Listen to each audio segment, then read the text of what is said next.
Alrighty, folks, welcome to World of Wrestling. As you already know that, hit the like button after you get a chance to watch this video. Hit the subscribe button if you're not already subscribed to the channel, of course. And after you get a chance to hear what I got to say, leave it in comments down below on my opinion about this WWE Clash of Champions 2020 pay-per-view review. Hope you enjoy what I have to say. Anyway, at this time, we're going to hit the intro music, and I'll be right back with you.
Alright, as already mentioned earlier in the video, before we went to the music intro to this vid, we are here today to discuss the WWE Clash of Champions 2020 pay-per-view.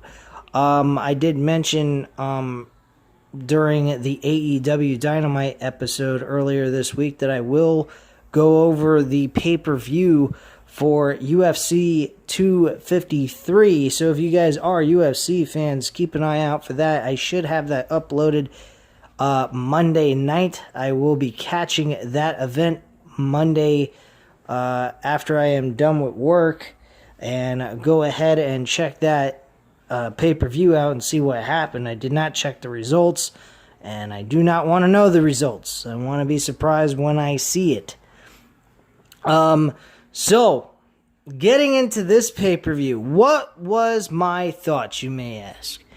What was my thoughts? Well, my thoughts real simple about this pay-per-view is 3 good matches on the entire card out of 8, and the rest of the pay-per-view you could have taken it and thrown it in the fucking garbage. This pay-per-view was pretty okay for the 3 matches that it had. The rest of the card, though, was trash. 100% trash. I was totally disappointed in the rest of this card. Outside of the Intercontinental Championship match, the Universal Championship, and the WWE Championship, the rest of this pay-per-view was worthless. Absolutely fucking worthless. So, let's get into it. Had Cesaro and Shinsuke Nakamura defending the SmackDown Tag Team titles against Lucha House Party with Kalisto and Lince Dorado. Folks, what the fuck does this match matter? We have seen this 1,000 times.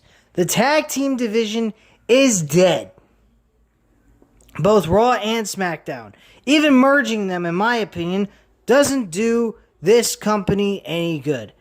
They have got a long way to go to build a tag team division in the WWE. I don't even give a shit if you merge the 2 divisions. You got nothing. You got fucking 4 tag teams that are active on this fucking roster, and the rest of them are all doing whatever. I don't know what the fuck they're doing. I don't even think they have tag team matches on the gosh darn main event and Superstars, if they have even those 2 shows around these days. But whatever, you get my point. So Cesaro and Shinsuke Nakamura retain their tag team titles. Terrific. They got nobody else to defend the tag team titles against, so big whoop-de-doo on that one. We had Jeff Hardy defending his championship as well as Sami Zayn defending his title. So I guess you could say Jeff Hardy was an interim intercontinental champion going into this. And AJ Styles was in it as well. This was a very, very good match. Great way to kickstart the main card. A lot of fun. Some illogical strategy, which a lot of that occurred during this event. I mean, I didn't quite get what the fuck was going on during some of these matches that were illogical completely. But hey, this is WWE we're talking about. This ain't AEW.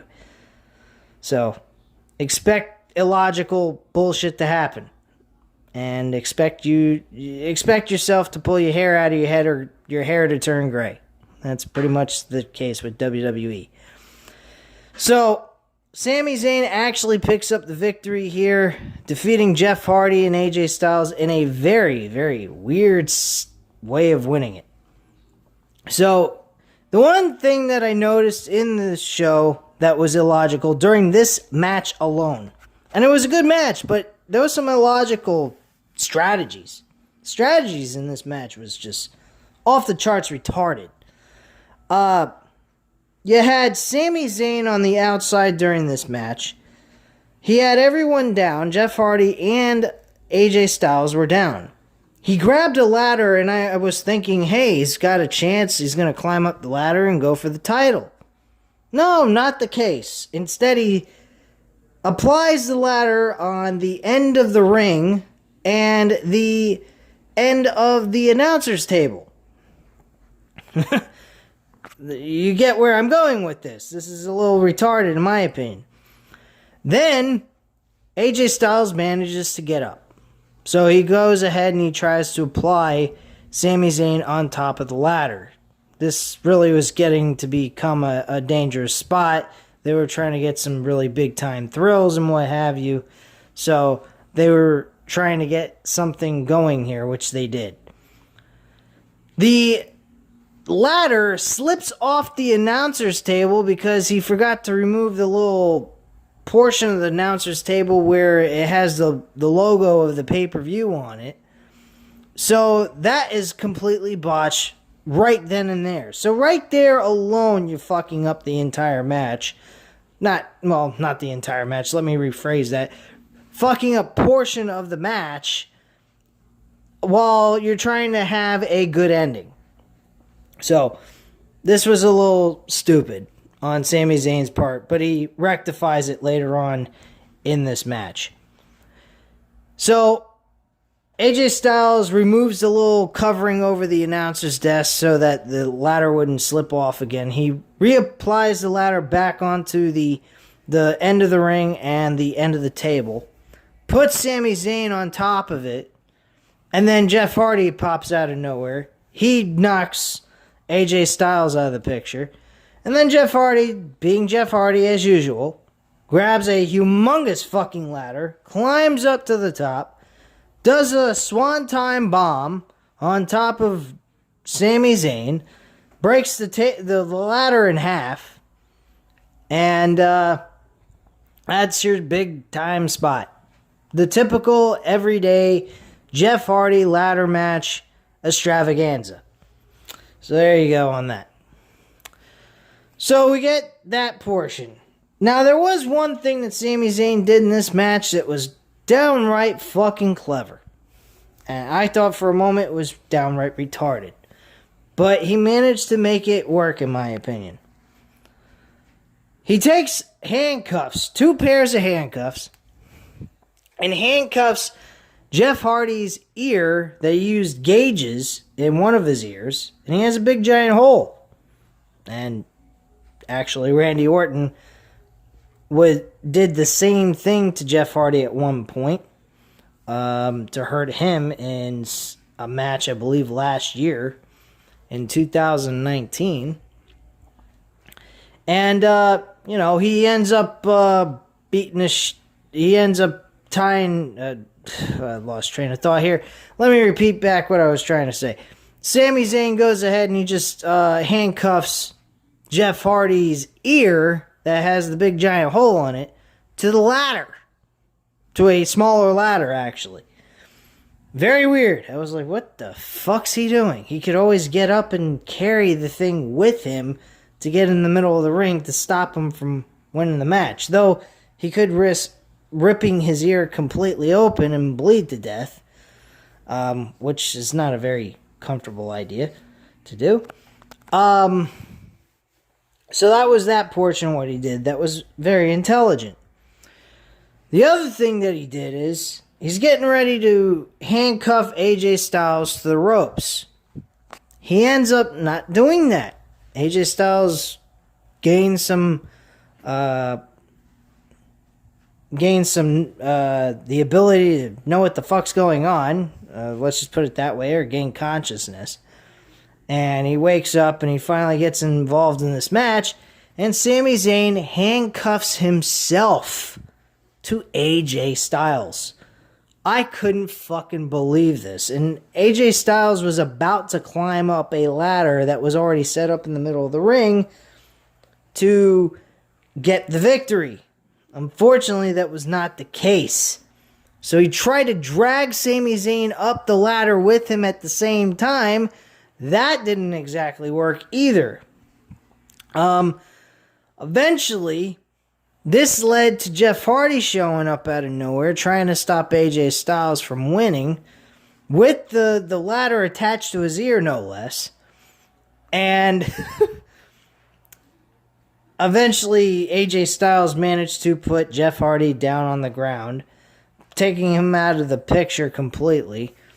And while he was focused on Jeff Hardy, Sami Zayn took AJ Styles' hand. He actually had a key in his mouth. Where he got the key in his mouth to begin with, I don't know.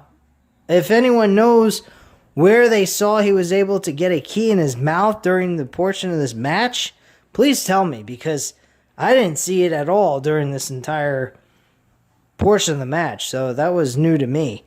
But he got a key coming out of his mouth, and he managed to unhandcuff himself to AJ Styles, and then had AJ Styles get handcuffed to the bridge of the ladder, the portion that holds the ladder to stand up.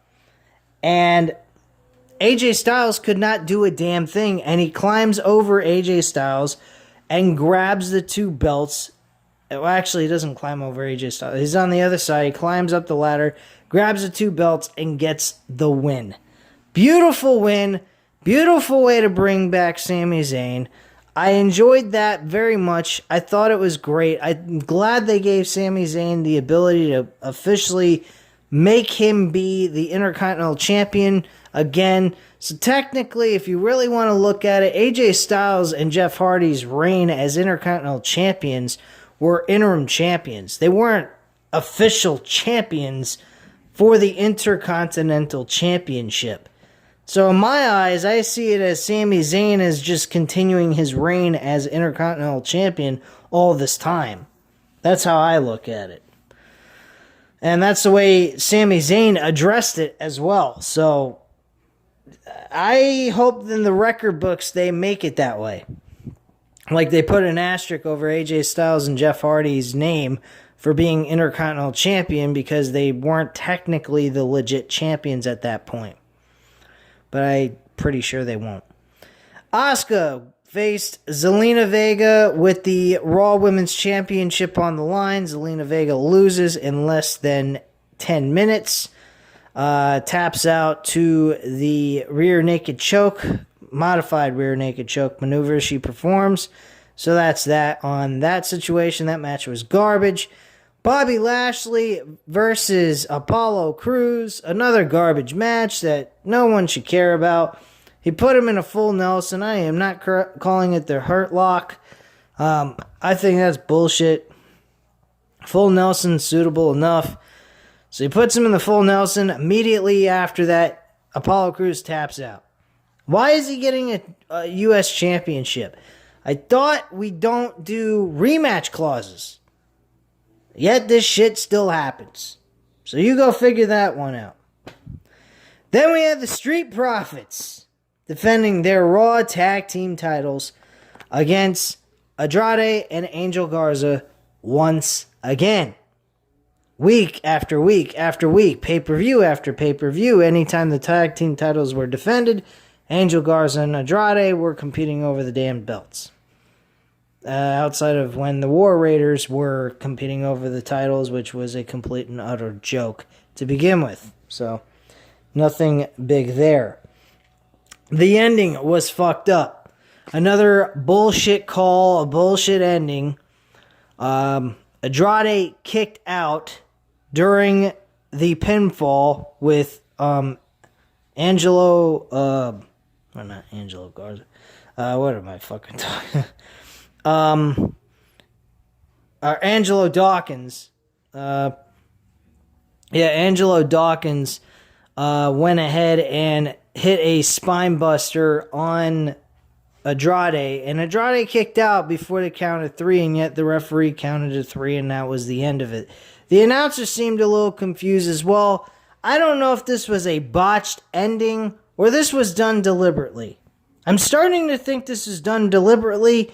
I also believe the referee that made this bullshit ending call was the same referee who fucked up with the Mickie James Asuka match for the Raw Women's Championship. I would need to go back and see that episode to see if I'm correct or not. But I believe this referee might be suspicious, possibly doing something that I've said they should do in professional wrestling for a very long time. I don't know if I've addressed this on my reviews or my, just general videos that I've done, but I have mentioned in many different occasions that they should have a referee having a gambling problem. This referee might be betting these matches that he's assigned to and making bets. They could always use online gambling as a way of him doing this, so that would make a little bit of sense. They could really stretch this out as long as they want to, possibly all the way up to WrestleMania. But my thought about that is, if you're going to do that, you want to do that with someone you could turn into a wrestler, make him believable as a wrestler. So, this referee, not to me, seems, he doesn't seem like he's the kind of guy I would see him as a wrestler. Maybe a manager, and that would work too, but this guy does not come across as a professional wrestler. He seems like a guy that would be well molded to a management position for another wrestler or performer, whatever, because I've been saying wrestler in the same sentence multiple times. But yeah, this is very awkward. This is the second match in a row in the last 2 weeks or so that we've gotten fuck finishes. So I'm not quite sure if this is the same referee or not, but the ending to this match was garbage. Not that it really matters. The match itself was garbage anyway. It's the same old run-on bullshit. Asuka went ahead and faced Bayley for the SmackDown Women's Championship. She was supposed to face Nikki Cross. Unfortunately, Nikki Cross was taken off television in this situation because she was attacked by Bayley on SmackDown.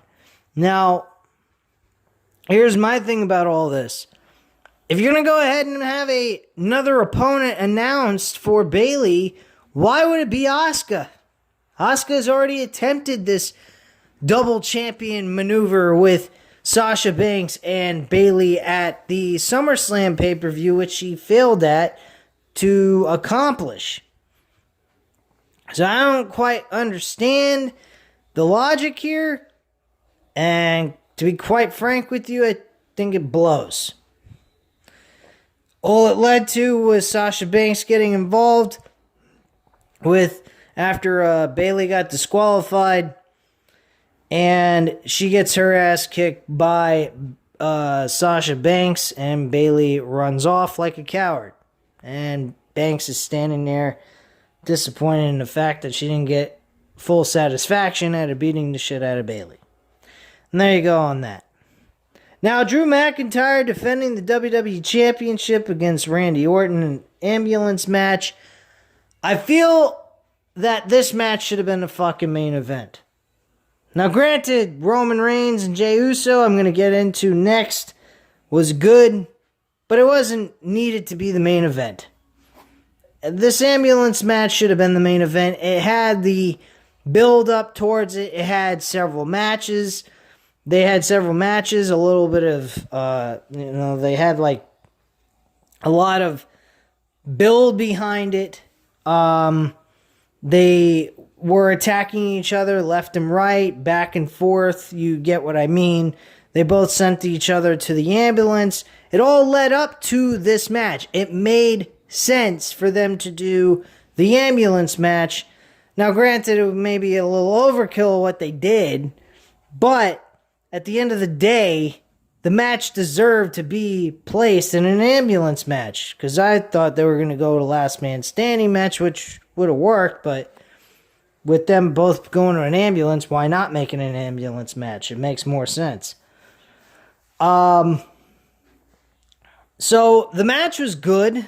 The problem with it is Drew McIntyre had a bunch of fucking people helping him during this match. Made Randy Orton look like the good guy getting fucked over out of a WWE Championship opportunity. He had Shawn Michaels, The Big Show, fucking Christian.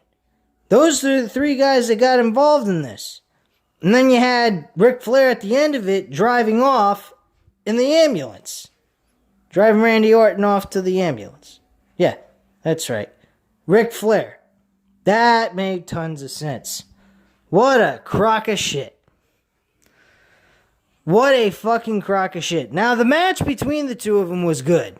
I enjoyed that, but the 4 individuals that were involved in this, getting involved and all that, I did not like. I thought that was a crock of shit. They did not need that. It made Drew McIntyre look weak in this match, and it made Randy Orton look like he deserved to be the WWE Champion. Now, with all these interferences during the match, this makes me a little concerned.